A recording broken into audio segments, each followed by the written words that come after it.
Karena kan anak-anak muda sekarang mungkin akan ngebawa judgmental itu dari orang tua. Iya. Jadi harus ada yang ke tengah yang bilang nggak masalah kayak gitu loh. Toh kita ngelihat ini another extra step untuk berpikir, karena pikiran kita kan based on stereotyping kan. Betul. Itu apa namanya, easy thinking aja. Jadi easy thinkingnya oh ya udah dia pakai tato.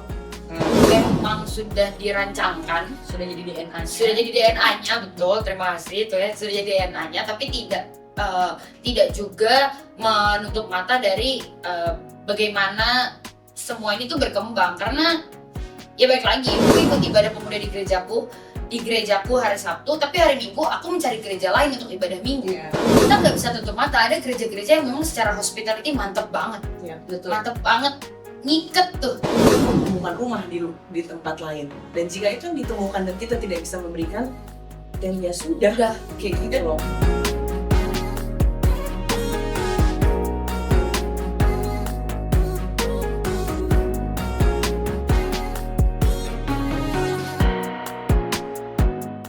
Halo untuk para penonton podcast ini yang lagi punya masalah untuk anak muda di gerejanya harus nonton ini. Aduh, nanti kiranya kita memberikan solusi, padahal enggak bisa.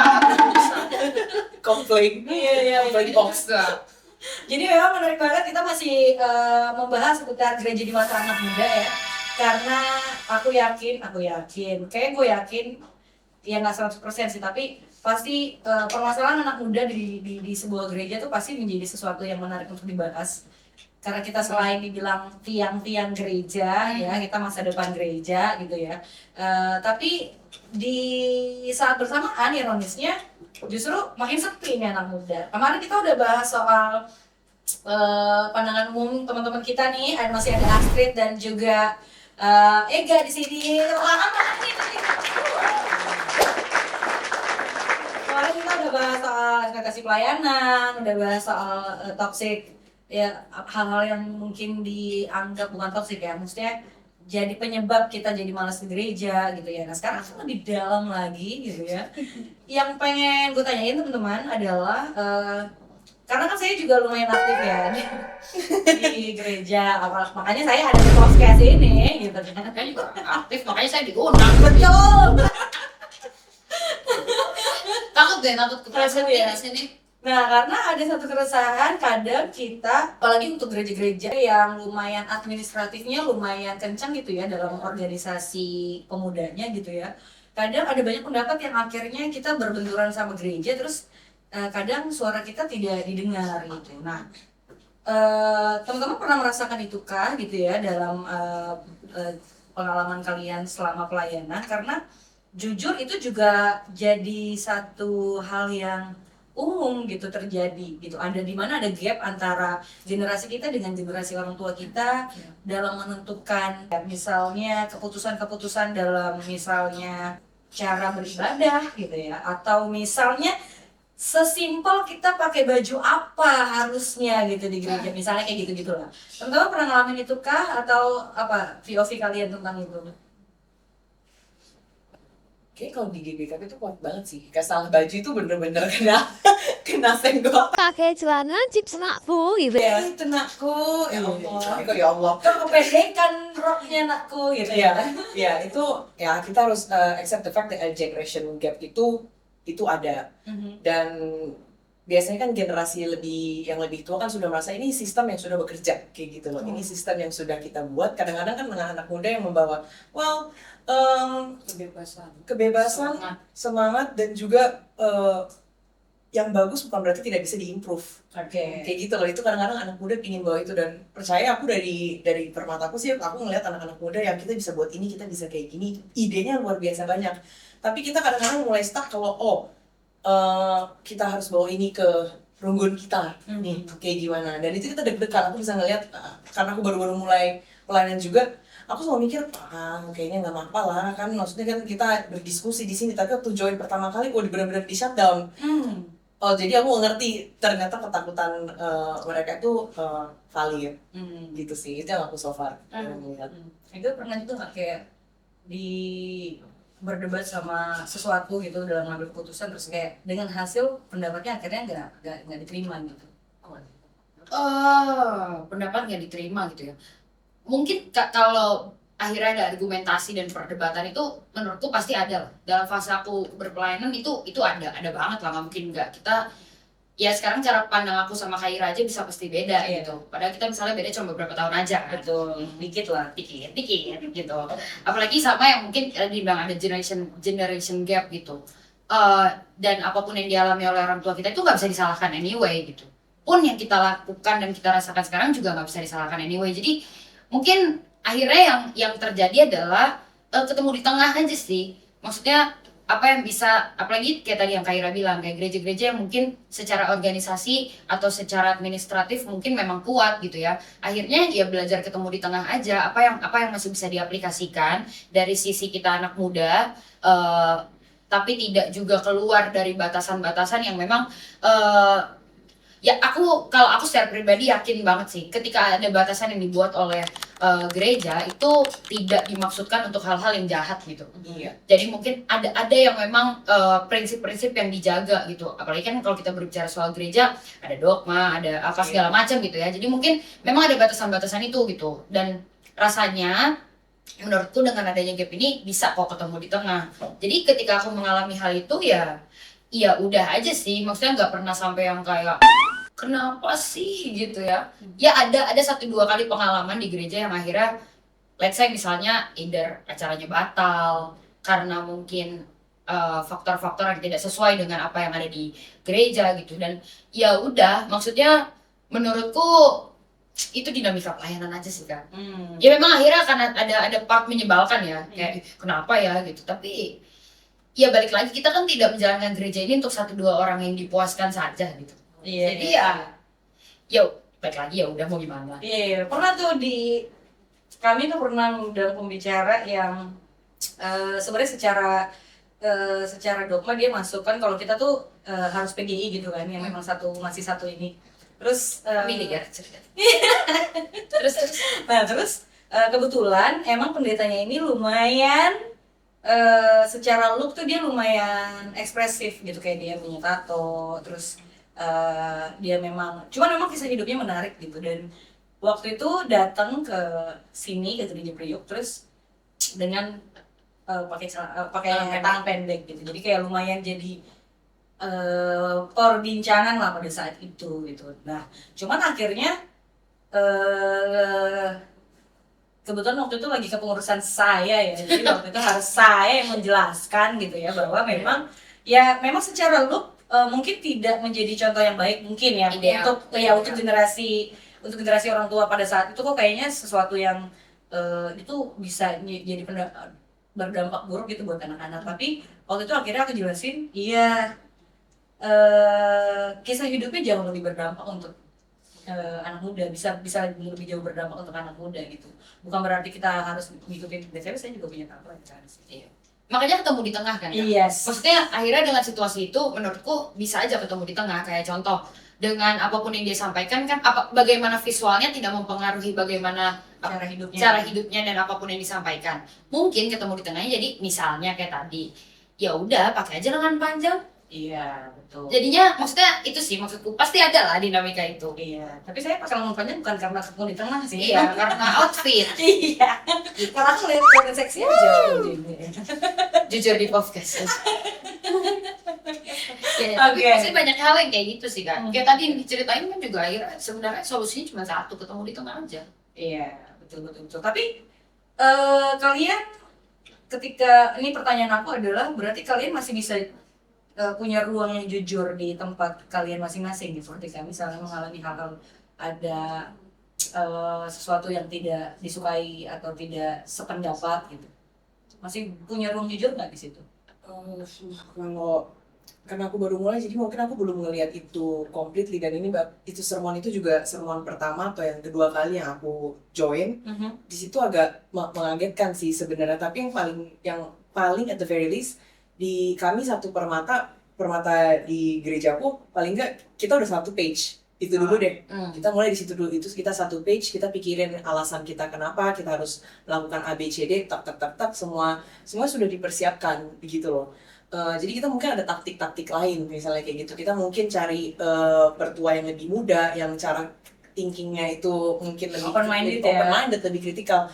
Jadi sebenarnya untuk nge-bridge itu juga generation gap exist, tapi harus ada seseorang yang bisa nge-bridge, misalnya pertua yang muda ini misalnya kayak gitu. Dan kita juga sebagai anak muda juga bisa ngemulai. Kalau misalnya yang kayak Kak tadi bilang, ada pendeta yang full on tattoos, have smoked before, bla bla bla bla.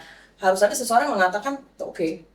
Karena kan anak-anak muda sekarang mungkin akan ngebawa judgmental itu dari orang tua. Iya. Jadi harus ada yang ke tengah yang bilang, ya nggak masalah, kayak gitu loh. Toh kita ngeliat ini another extra step untuk berpikir. Karena pikiran kita kan based on stereotyping kan. Betul. Itu apa namanya, easy thinking aja. Jadi easy thinkingnya, oh ya udah dia pakai tato, kayak gitu kan. Tapi another extra thinking itu mengajak untuk ya nggak kayak gitu caranya. Ya namanya manusia, kita maunya mudah, kita maunya cepat, kayak gitu sih. Extra step aja dan cari third person kalau nggak salah. Oke. Tapi kalau bicara relevansi nih, Hmm. dengan gap yang tadi udah kita bahas, relevansi mungkin dari tata cara ibadah atau pengkhotbah atau isu-isu yang diangkat dari khotbah gitu. Menurut kalian gereja masih relevan gak sih sama kehidupan kita? Mau siapa dulu nih? Ini udah sangat dalam ya. Kita sudah membahas relevansi. Jangan tertawa. Atau ini jadi pembahasan khusus di gereja teman-teman gitu. Jadi akhirnya apa ya, akan jadi isu yang seksi sekali gitu. Jadi aku sudah fokus karena tapi gak apa-apa. Memang ada interaktif ya di antara kita semua ini ya. Betul. Relevansi ya. Menurutku ketika kita berbicara firman harusnya semua tetap relevan. Idealnya, harusnya. Cuman kan sebenarnya yang dilihat relevan atau tidak itu balik lagi karena generation gap tadi kan, apakah cara penyampaiannya, apakah pengemasannya dan lain sebagainya gitu. Kalau apakah itu menjadi isu khusus, justru isu khususnya adalah gereja ini mulai ditinggalkan anak muda. Kalau di gerejaku ya ada gitu, memang ada jadi pokok prioritas lah untuk jadi satu urgensi khusus gitu ya. Dan salah satunya ya mungkin dinilai apakah memang masih relevan secara liturginya kah atau apa segala macam gitu. Tapi menurutku ya puji Tuhannya gerejaku sekarang sedang mengusahakan itu ya, sudah aware, Lagi digodok dan memang sudah aware untuk dilaksanakan di jemaat-jemaat gitu, bahwa memang tentang anak muda ini specifically mereka tulis Gen Z gitu ya. Yang menjadi salah satu poin yang sangat penting untuk jadi sisi urgensi gitu. Iya, kita perlu bahas ini nih supaya gimana biar anak-anak kita bisa lebih relevan dengan Betul. Memang ya akhirnya mungkin bukan semata-mata kayak relevan ya, tapi akhirnya memang tidak meninggalkan apa yang memang sudah dirancangkan, sudah jadi DNA-nya. sudah jadi DNA-nya, betul, terima kasih itu ya, sudah jadi DNA-nya, tapi tidak juga menutup mata dari bagaimana semua ini tuh berkembang. Karena ya baik lagi, misalnya contoh kayak tadi, apakah cara beribadah yang sekarang itu semuanya ada dari zaman dulu, kan nggak juga. Kayak gitu sih, makanya ya puji Tuhannya aku bersyukur ketika tahun ini, kayaknya nggak cuma tahun ini ya, mungkin ada beberapa tahun sebelumnya, tapi emang jadi satu poin khusus gitu tuh sekarang gitu di gerejaku. Jadi ya hopefully itu apapun yang kita bahas di sini sekarang tuh bisa perlahan-lahan dijawab lah. Iya, benar. Pokoknya habis ini langsung share linknya ke teman-teman gereja kamu ya. Tapi itu maksudnya akhirnya sebenarnya kan kegelisahan anak muda ini nggak baru tahun ini. Iya Anak sih. muda itu sepi. Mungkin contoh Kaira kemarin katanya 1 tahun ke gereja. Betul. Bilang 1 pun saya. Aku pun juga ada fase aku ikut ibadah, kalau di sini pemuda itu permata ya. Permata. Aku ikut ibadah pemuda di gerejaku hari Sabtu, tapi hari Minggu aku mencari gereja lain untuk ibadah Minggu. Oke. Gitu. Jadi apakah karena hal-hal yang buruk? Enggak juga, tapi kayak studi banding aja. Studi banding. Belajar dari gereja. Maksudnya sih, kita nggak bisa tutup mata, ada gereja-gereja yang memang secara hospitality mantep banget. Iya, betul. Mantep banget, ngiket tuh, Iya. Kayak sangat apa ya, kayak hai, sangat menerima sangat no judge, welcome ya kan? gitu. Ya mungkin kalau no judge kita nggak bisa bilang karena kita nggak Iya. attach ya. Kan biasanya kita Kalau udah menemukan masuk, hal-hal kayak gitu, kalau attach kayak sudah. tadi kayak kakak mulai pelayanan, Iya. Gairah terjun pelayanan tapi kok kayaknya kosong kan ketika udah attach. Kalau kita lagi studi banding kan nggak berasa tuh. Iya Iya. sih. Semua di welcome aja. Oh, betul. Tapi Takut deh jawabanku tadi benar kayak. benar. Harus dibuka sih. Memang harus memang itu ada realitanya begitu. Iya. Kalau Asri gimana? Relevan. Relevan mungkin yang enaknya di GBKP itu ada yang namanya kumpulan KP ya. KP, KP Kebaktian kumpulan Pemuda. Perkumpulan Kebaktian Pemuda. Oke. Jadi aku personally Christianity itu journey masing-masing ya. Jadi Iya. apa yang gereja lakukan itu satu. Tapi makanya aku balik ke yang kayak kita diskusi kemarin itu, apa sih kenapa anak-anak muda jauh? Jadi itu personal journey itu ada masuk juga. Kenapa mereka misalnya, jadi kadang-kadang aku perhatiin juga kadang di gereja pula ya, setiap kali, oke, kenapa anak muda ini nggak datang? Find out, apakah kita perlu datang ke rumah mereka kayak gitu. Tapi sebenarnya boleh aja di consider aspek bahwa mungkin dia menemukan rumah di tempat lain. Dan jika itu yang ditemukan dan kita tidak bisa memberikan, dan ya sudah, kayak gitu loh. Kita punya jawaban lain selain Ya, ya kita nggak bisa apa itu maksudnya personal journey masing-masing. Iya. Mungkin suatu saat dia akan kembali. Dan kalau misalnya cuma satu anak yang pergi ya wes lah. Kalau misalnya 10, 15 dan boleh pertanyakan ke Kenapa kita nggak jadi rumah? kenapa kita nggak jadi rumah kayak gitu.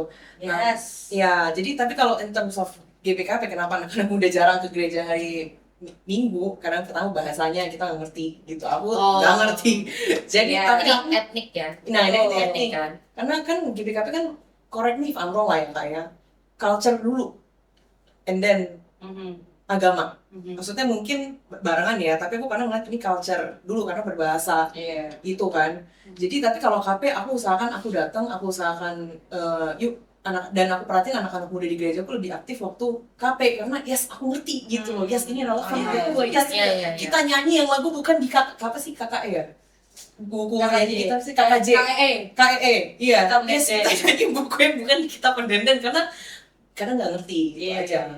Benar itu banyak juga. Jadi ya kalau misalnya selain bahasa ya kalau untuk di BKP itu memang ada beberapa anak muda yang bukan bermasalah punya concern di situ kayak ketika ibadah karena mungkin dia lahir di Jakarta Iya. gitu ya dan mungkin keluarganya nggak yang bahasa Karo banget jadinya dia agak miss ketika ibadahnya pakai bahasa Karo. Ada juga yang dia nggak suka liturgi gitu. Bukan nggak suka ya, ini preference aja sih sebenarnya kayak mungkin dia ngerasa dia lebih bisa worship ketika misalnya ada musik yang memang benar-benar bisa membawa suasana dan lain-lain. Kalau pandangan kalian banyak tuh gimana? Aku kayak lagi dikulitin dari kemarin sama Kak Ira gitu. Tapi ya benar, maksudnya itu kita nggak usah berbicara soal orang lain. Itu sangat terjadi di aku. Oh ya. Itu makanya kenapa tadi aku bilang hari Sabtu aku akan ibadah pemuda di gerejaku. Tapi hari Minggu aku akan mencari tempat lain untuk beribadah gitu. Bukan karena aku tidak menyukai tata cara beribadah, bukan karena aku tidak suka ya. Kayaknya pemberontakan banget bridging. Cakep ya. Cakep. Ya gitu. Tapi maksudnya ada hal lain yang mungkin bisa dipenuhi atau ya di fulfill lah di tempat-tempat lain gitu. Kayak misalnya tadi kalau Kaira bilang soal worship, kalau aku secara personal ya, ada momen lagi mentally breakdown, biasanya mau datang ke Tuhan tuh gue udah gak bisa ngomong apa-apa, isinya cuma nangis doang.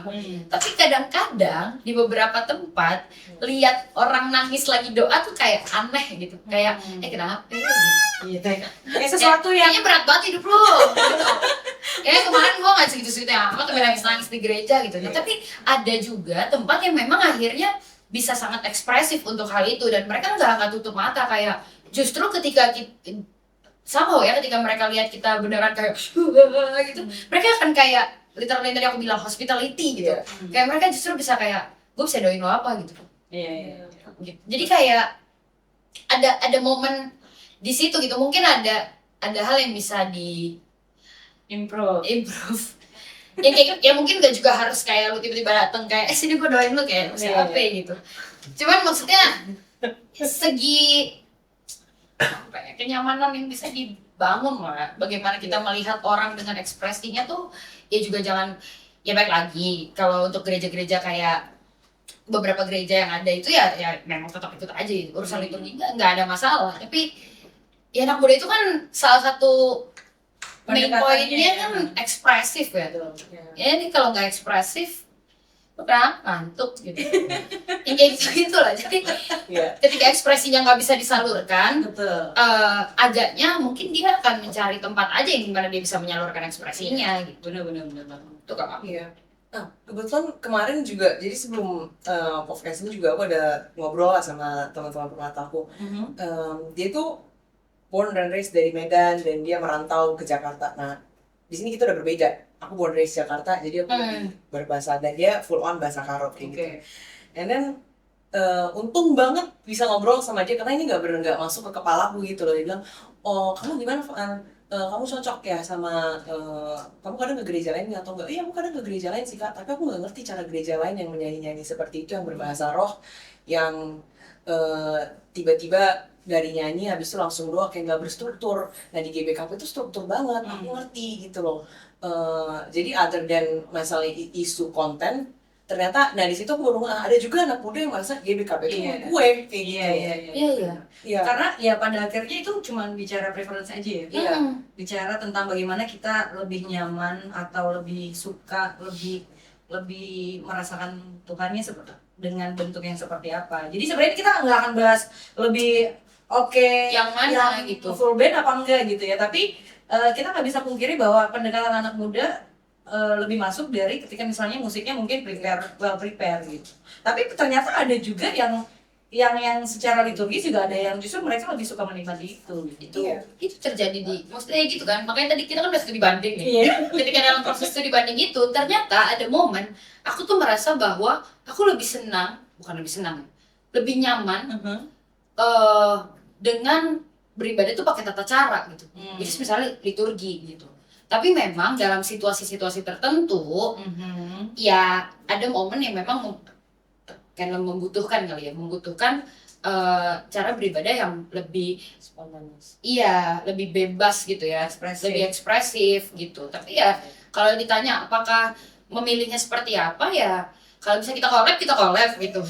Tapi kalau enggak ya kayaknya aku bisa jadi kayak sepakat sama temennya Kak Astrid gitu, kayak aku sangat menikmati peribadahan yang berstruktur gitu karena aku jadi tahu aku apa sih gitu. Iya, maknanya setiap liturgi. Karena aku yakin setiap liturgi itu nggak dibuat untuk hanya mengatur ya, tapi pasti ada maknanya kayak kenapa awalannya ini, kenapa habis lanjutnya ke sini, kenapa ke sini gitu. Iya sih, benar. Ini menarik sekali, tapi aku akan tutup dengan satu statement ini ya, karena kita udah lewat waktunya. Tapi kalau misalnya teman-teman tahu ada Christopher Tapihiru namanya, pendeta pastor. Jadi dia pernah ngangkat isu ini, maksudnya isu ini pernah dia bahas juga, dan ada satu kalimat menarik yang dia kasih dan menurut aku itu jadi pukulan juga, karena aku dulu tipikal orang yang lumayan agak picky gitu ketika ibadah tuh biasa, apa sih julid gitu kayak kayaknya pendetanya gini, kayaknya gitu-gitu lah. Cuman akhirnya dia bilang ini sebenarnya ini bukan bicara tentang bagaimana caranya soal ibadah, tapi siapa yang disembah. Jadi selama lu bisa menyembah Tuhan dengan cara apapun, ya itu yang lu pakai gitu. Jadi kayak, oh iya ternyata ini bukan soal apa yang bikin gue nyaman doang, tapi apa yang bikin gue bisa tetap terhubung sama Tuhan gitu.